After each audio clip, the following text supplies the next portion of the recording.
آج میں جو موضوع لے کے چلنے لگا ہوں بڑا ایمان افروز ہے۔ میرے آقا صلی اللہ علیہ وسلم نے ارشاد فرمایا کہ جب ہم شادی کرنے لگتے ہیں تو ہمارے سامنے 3 معیار ہوتے ہیں۔ دولت ہوتی ہے یا حسن و جمال یا دینداری۔ دولت، حسن و جمال اور دینداری۔ بعض بندے صرف دولت کو دیکھتے ہیں، کوٹھی کار بنگلہ ہے بس کر دو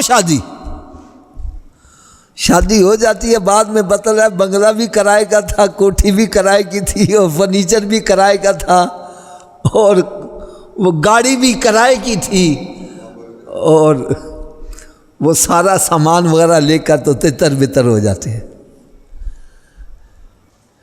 ہمارے ہاں معیار جو ہے وہ دولت بن گیا، جس کی وجہ سے نقصان اٹھایا جا رہا ہے، اور کچھ حسن و جمال پر ہی مر جاتے ہیں،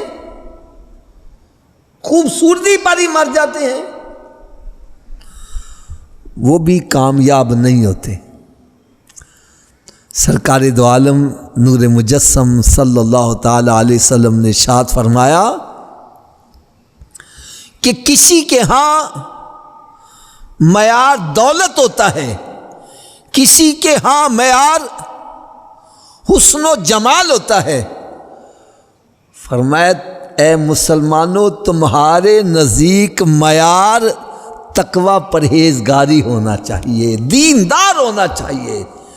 ایک بندہ دیندار ہے چاہے غریب ہے، فرمایا اس کے ساتھ شادی کر دو، دنیا بھی سنور جائے گی، آخرت بھی سنور جائے گی۔